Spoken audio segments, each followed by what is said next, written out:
Hello friends, welcome to maths foundation. Please subscribe my channel maths foundation. आज हम class 9th का start करते हैं। Chapter number 1 number system. इसकी हम एक्सरसाइज 1.3 के 4 क्वेश्चंस कर लेंगे, क्योंकि बहुत छोटे छोटे पार्ट्स हैं ये चारों क्वेश्चंस जो हैं। Question number 6, 7, 8 and 9।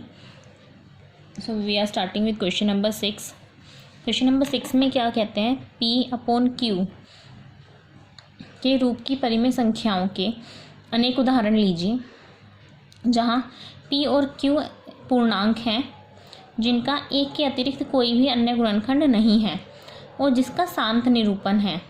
क्या आप ये अनुमान लगा सकते हैं कि Q को कौन सा गुण अवश्य संतुष्ट करना चाहिए?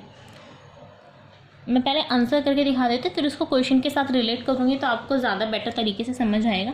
हमें P/Q के 4 उदाहरण लेने हैं, ठीक है। एक काम करते हैं, हम 2 ही उदाहरण लेते हैं तो उससे आप लोगों को क्लियर हो जाएगा।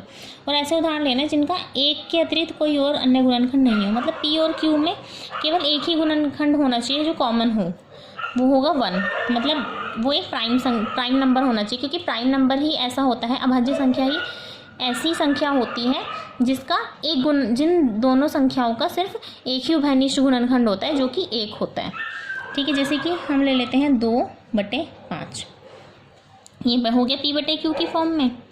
और इनका एक के अतिरिक्त कोई अन्य गुणनखंड भी नहीं है। 2 का क्या गुणनखंड है, 2 और 1। ऐसे ही 5 का क्या गुणनखंड है, 5 और 1।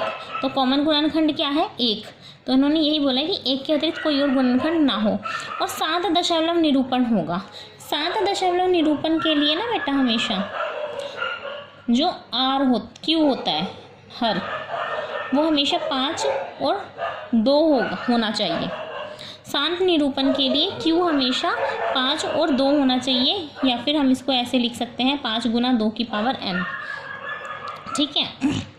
यही होना चाहिए। इसके अलावा कभी भी हमारा जो निरूपण है वो शांत नहीं होता है, अशांत होता है, और फिर अशांत में आवृत्ति और अनावृत्ति हो सकते हैं, ठीक है। तो हम स्टार्ट करते हैं आगे।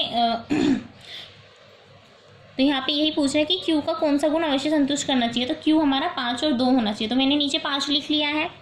अब इसको सॉल्व करते हैं तो हमारा कितना आता है, देखो यहाँ पे मैं डिवाइड कर देती हूँ 2 और 5 को। 0.0 लगा लिया और 5 चौक 20 आ गया। इसका आंसर आ गया 0.4, ठीक है। अब हम स्टार्ट करते हैं 3/2 से भी कर सकते हैं हम, क्योंकि 3 और 2 दोनों के दोनों अभाज्य संख्याएं हैं और इनका जो उभयनिष्ठ गुणनखंड है वो भी 1 है, ठीक है। तो हम यहाँ पे डिवाइड करते हैं 3 और 2 को, 3 इधर और 2 इधर। 1 2 1 = 2, 2 एकम 2, माइनस करेंगे तो 1 आ जाएगा। पॉइंट लगा के हम 0 बढ़ा लेंगे।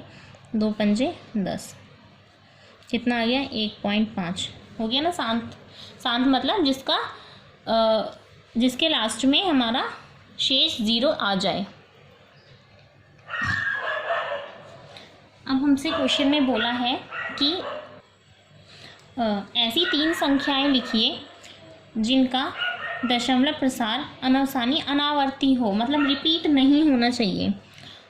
तो रिपीट ना होने के लिए बहुत ही आसान है मेथड। तो फर्स्ट, सेकंड एंड थर्ड, हमें 3 संख्याएं बोला है लिखने के लिए।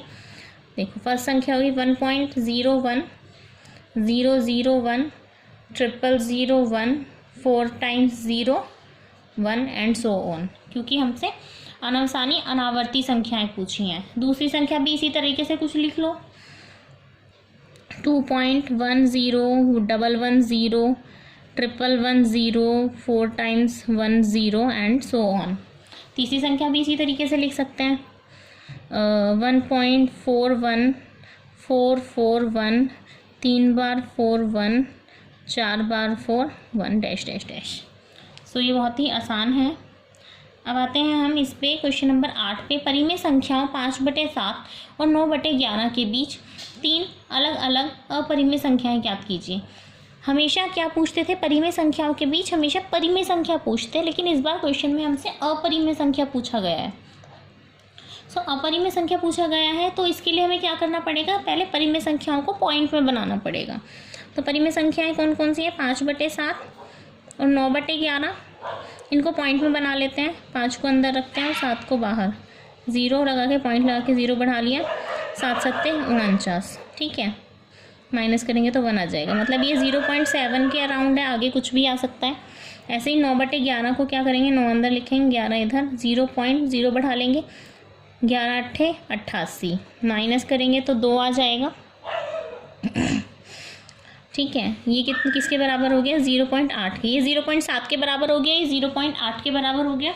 एक एक डिजिट और ले लेते हैं यहाँ पे हम, यहाँ पे पॉइंट लगा था, 0 बढ़ा ली, 7 1 कम 7, माइनस करेंगे तो 3 आएगा, यानी कि 0.71 के बराबर हो गया। और ये पॉइंट लगा के 0 बढ़ा लें, ये 0.81 के बराबर हो गया, ठीक है। मतलब 71 से 0.71 से 0.81 के बीच। वैसे पॉइंट के बाद डिजिट सिंगल सिंगल बोली जाती है, तो 0.71 से और 0.81 के बीच की हमें तीन अलग अलग अपरिमेय संख्या लिखनी है। अपरिमेय मतलब इस टाइप की, अपरिमेय मतलब इस टाइप की।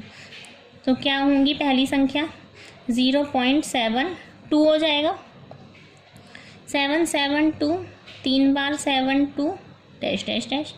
फिर सेकंड संख्या ले लो, 0.78, 7887, 3 बार 8 and so on, 3 times 8 and so on. Part 3 में है 0.80 ले लेते हैं, 800, 8000 and 8 4 times 0 dash dash dash, यानी कि सो ऑन, ठीक है। अब हम स्टार्ट करते हैं क्वेश्चन नंबर 9। बताइए कि निम्न संख्याओं में कौन कौन सी संख्याएं परिमेय और कौन कौन सी संख्याएं अपरिमेय हैं। तो देखिए, परिमेय वो होती हैं जो सॉल्व हो जाती हैं, सीधी सी बात यह है कि परिमेय वो होती हैं जो सॉल्व हो जाती हैं, और अपरिमेय वो होती हैं जो सॉल्व नहीं होती।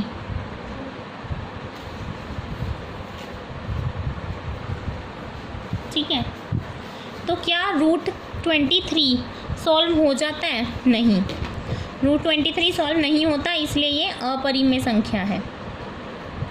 √23 की कोई वैल्यू नहीं होती, इसलिए ये अपरिमेय संख्या है। और अगर वैल्यू होती है तो वो आगे बढ़ती चली जाती है, अनवसानी अनावर्ती बन जाती है वो, इसलिए ये अपरिमेय संख्या है। √225 बेटा 15 का रूट होता है, इसका मतलब ये सॉल्व हो गई, इसलिए ये कौन सी संख्या है? परिमेय। ठीक है, अब 0.3796 ये तो सीधा सीधा सॉल्व दिख रहा है हमें। ऐसी संख्या का आंसर तभी आता है जब वो पूरी तरीके से सॉल्व हो चुकी हो। ठीक है, तो ये हो गया परिमेय। अब यहाँ पे देखो, यहाँ पे भी डैश डैश डैश दिख रहा है हमें, लेकिन आप देख रहे हैं यहाँ पे 478 रिपीट हो रहा है। तो जो संख्याएं रिपीट होती हैं वो भी परिमेय संख्याएं कहलाती हैं। जो संख्याएं रिपीट होती हैं वो भी परिमेय संख्या कहलाती हैं। अब देखिए, ये आगे बढ़ती जा रही है। जो संख्याएं आगे बढ़ती जाती हैं वो क्या कहलाती हैं? अपरिमेय संख्याएं। तो आप लोगों को आई थिंक समझ आ गया होगा। यहाँ पे आपकी एक्सरसाइज 1.3 फिनिश हो चुकी है। अब मैं वीडियो अपनी फिनिश कर रही हूँ।